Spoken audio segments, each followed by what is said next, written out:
身为热血球迷的你，不知道有没有在12强冠军战听过这个 Crowd begins to build for a full count offering. On the way to Kuriara. And a liner to first. That'll do it. Baseball immortality for Taiwan. Chinese Taipei has won its first ever Premier 12 World Championship. 或是在2023年张育成满贯炮时听过这个 Swing and another drive to deep left center field.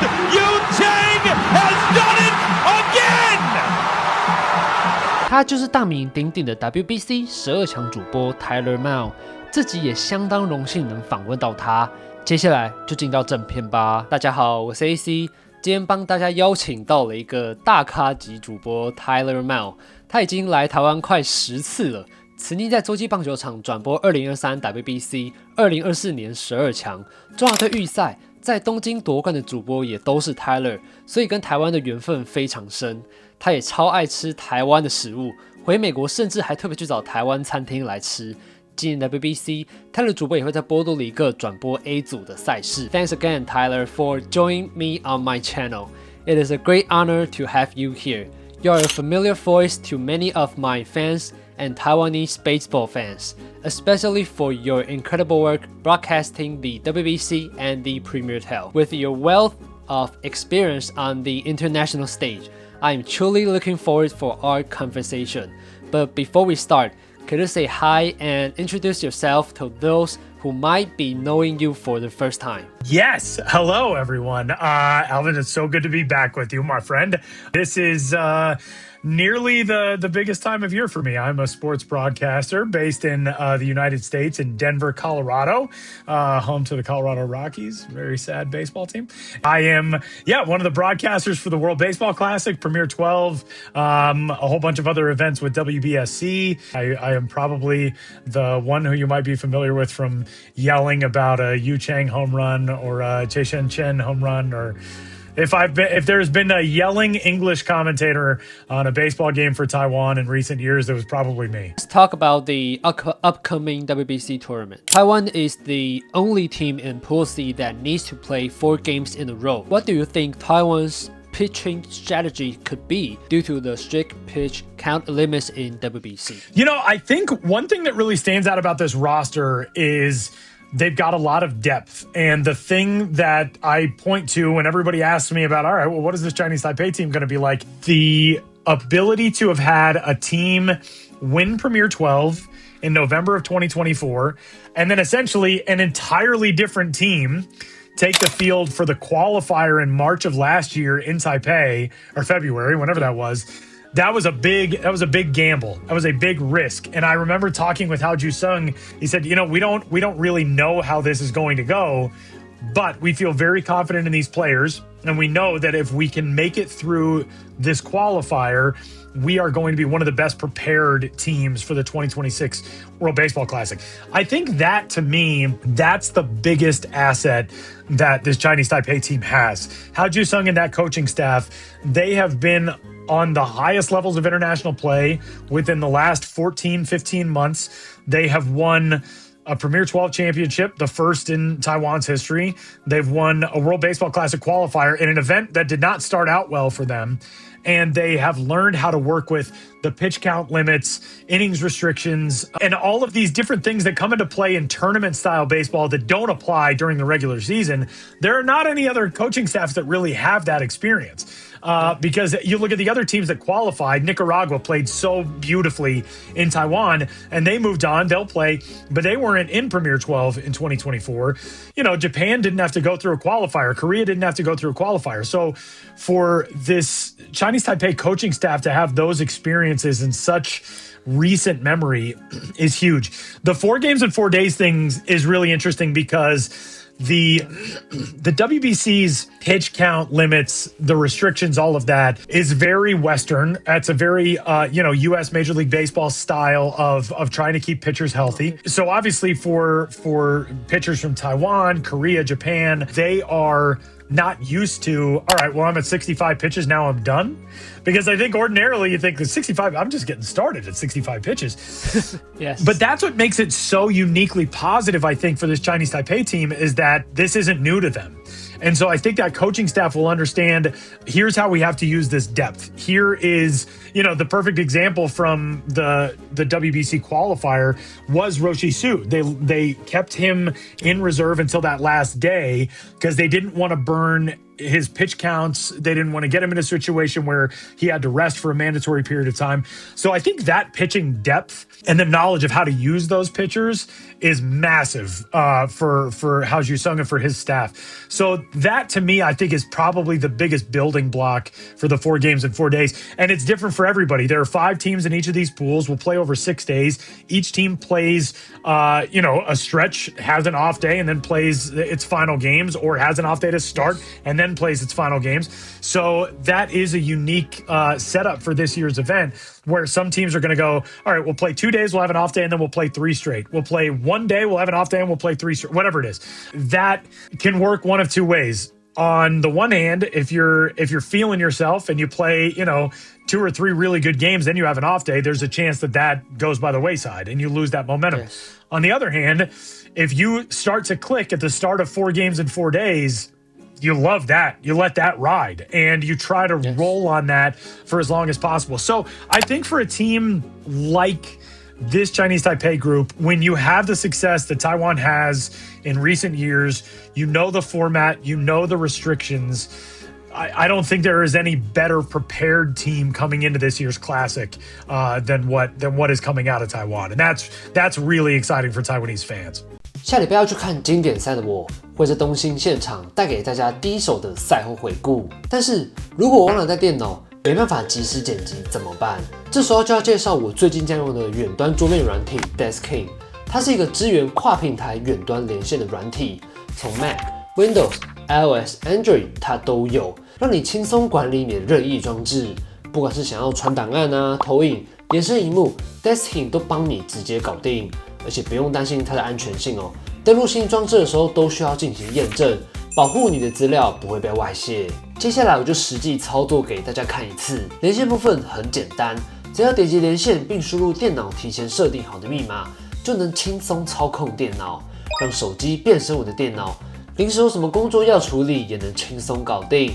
而且连线很稳定，延迟感真的不太明显，等于我的电脑随时都在口袋里。现场拍摄的素材要丢回电脑也超级简单，点档案传输就能将系统里我手机的影片、照片直接丢回电脑，不用传 LINE， 不用压缩，更不用去找传输线。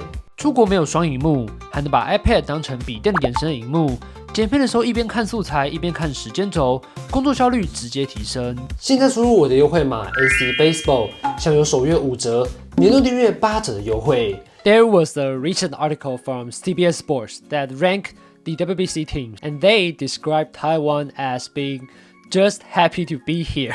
Do you agree with that just happy to be here label, or do you see us as a team that could be a dark horse? I did not see or read that article, and now I'm gonna have to go find it, because that to me, that's a fundamental misunderstanding of international baseball. You can't look at a team that just won the second biggest tournament in international baseball 15 months ago and say they're just happy to be here. I wouldn't even call them a dark horse. I think more likely than not, the average baseball fan might look at this squad and think of them as a dark horse. But if you've been paying attention to international baseball in recent years, there's nothing dark horse about this team. They're, winning U18 baseball World Cups. They're in the finals in U18 baseball World Cups. They're competing well in U23s and U15s. They win Premier 12. They win the WBC qualifier. There is so much high level, not only talent, but high level international experience on that roster.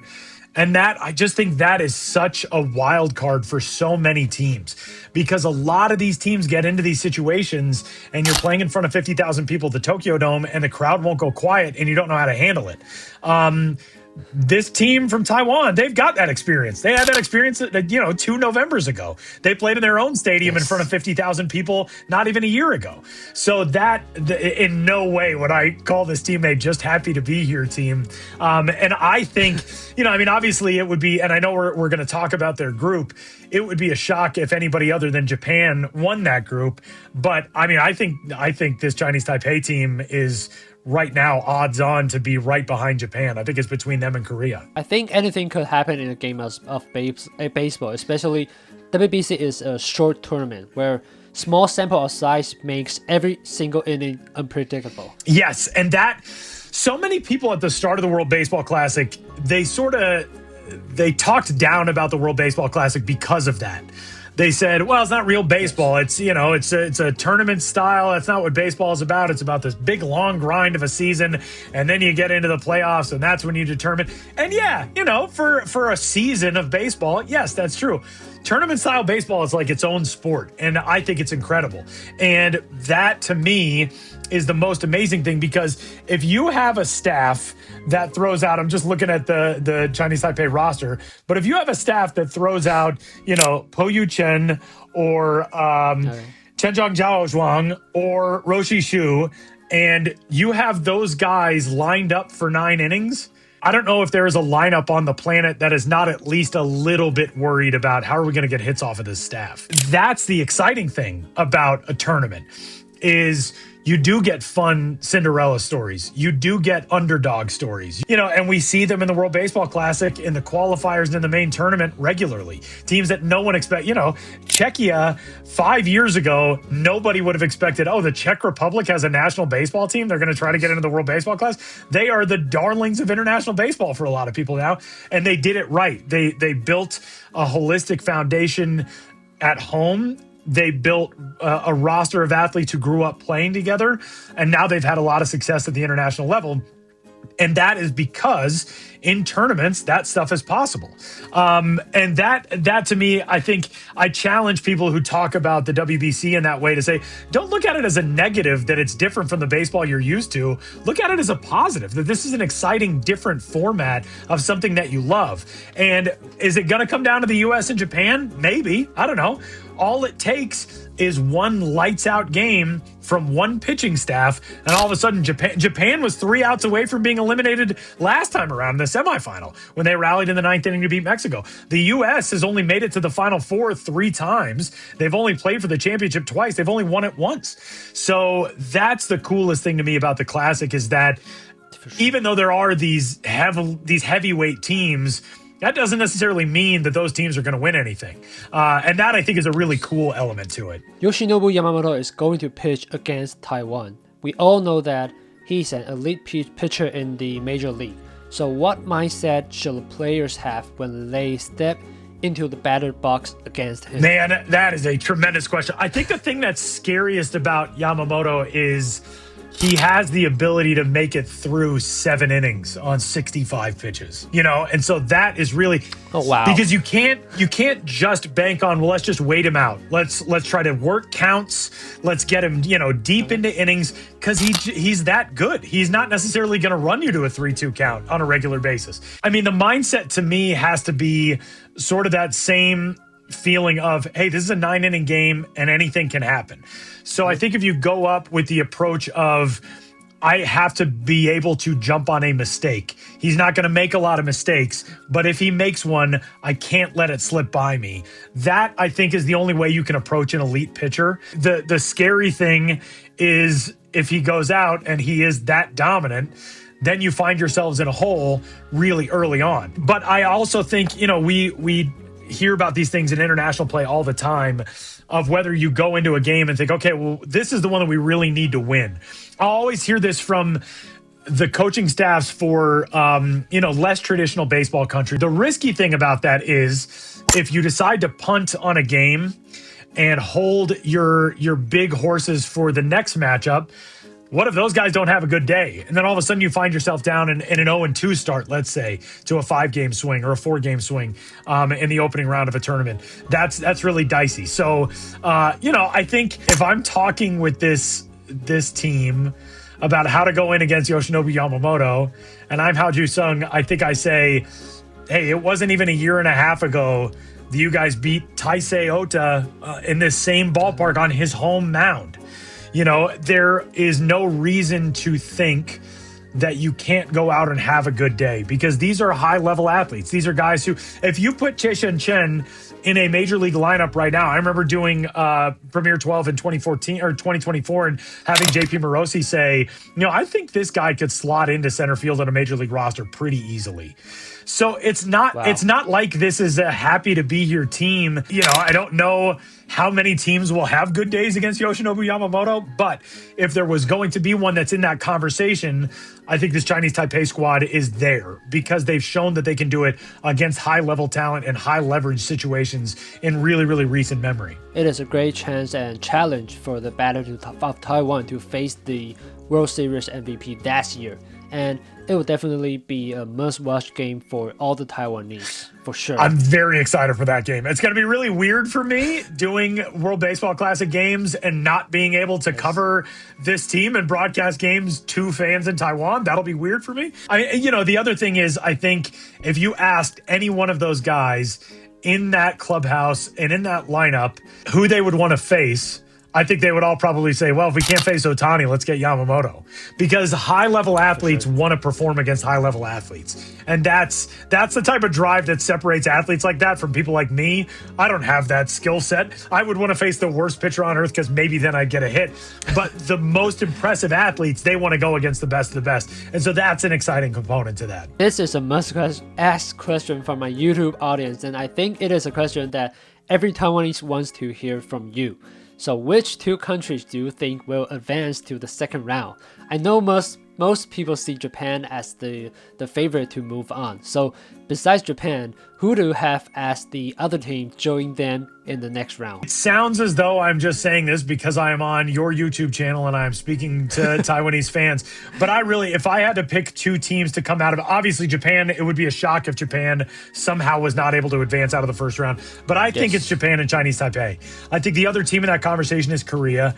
There is something about the fact that this Chinese Taipei squad has all of these big moments in its most recent history, and all of the big-time performers from those moments are going to be on this team. Korea, I don't think Korea has made it past the first round in the Classic since 2009. Yes. And I know that the Classic has not been kind to Chinese Taipei in years past, but this Chinese Taipei team is not your father's Chinese Taipei teams. These teams now, they have won at every single level. They win at U15s. They win world championships at U18s. They're in the final at U23s. They've won Premier 12. They won the qualifier. That culture of winning is massively important because you build a skill set and a muscle memory of how to do this in international play, and that serves you later on. And I think, Korea obviously is a wildly talented team. Czechia is an extremely fun team. The thing about that Czechia squad, those guys have all played together forever, and they've got a lot of international experience. So they could be a really fun story to watch. Australia has the 2024 first overall pick in the draft and Travis Bazana on their team. And so they've got a lot of really exciting young talent. They're missing some younger guys who, their major league organizations wouldn't permit them to go. So I'm not sure it's Australia's best roster. But I think Japan obviously is everybody's clear-cut number one. But I would take Chinese Taipei as number two in that group. I just think the recent experience is way too much for me to look at them and think, oh, this team is going to be overmatched, because they've proven it in recent years that they stand on that stage with anybody. Yes, the same as mine. I think with the momentum from the Premier 12, the energy in Taiwan is at an all-time high now. I think that has to be true. And I think another thing that really benefits this team for Taiwan is they got the big stage jitters out of the way with the qualifier. I think if they had won Premier 12, they didn't have to play in the qualifier, and now they're going into the Classic with all of this heightened interest and enthusiasm and pressure. I think that may be a little bit more worrisome situation. But they already went through that in the qualifier. They lost that first game. They got blasted that first game. They did not play well the first couple of days at the Taipei Dome. And I think they felt overwhelmed by the moment early, and then they rallied to win their way into the Classic this year. So I think this whole roster they're past that now. They're not going to worry about, all right, well, what is the fan reaction going to be like? What's the media reaction going to be like? Because they've been through this so recently. So it's like this perfect storm coming together. And I could be wrong about this. You know, I mean, they could go out and struggle. They're playing really good teams, but I just feel like Taiwanese baseball is having such a moment right now where the highest level international competition teams are having success. Individual players are having success, not just in the CPBL, but in the minor leagues in the United States, in Japan as well. Roshi Shu, I know, was a big story of where he was going to sign. And they're winning at the youth levels. They won the Little League World Series. They're accomplishing all these different things. So it just feels like we're in this renaissance moment for baseball in Taiwan. And that to me speaks to, there's a lot more behind this group than just, oh, it's a really talented 26-man roster. There's so much more behind it that feels like it's building towards something big. Thanks again for Tyler to come to my channel. I truly appreciate it and feel honored to have this opportunity. And this is a huge milestone for my channel, and it was a pleasure to hear your passion for Taiwan. Wishing you all the best with your upcoming broadcast in Puerto Rico. And I'm sure the fans will love your energy just as much as we do. Thank you, Tyler. Thanks, 谢谢. Thank you so much, Alvin. This was so much fun. Taiwan is it's a very special place to me, and I will be watching all of those games from whatever time zone I end up seeing them from, in San Juan to Tokyo. It'll be interesting, but enjoy every minute of the Classic, and anytime you want to talk baseball, I'm here. Okay, thank you, Tyler. And thank you. When you come to Taiwan next time, please contact me. I will absolutely contact you. Bye-bye. Bye. Bye-bye. Thank you. Bye-bye. Thank you. Bye.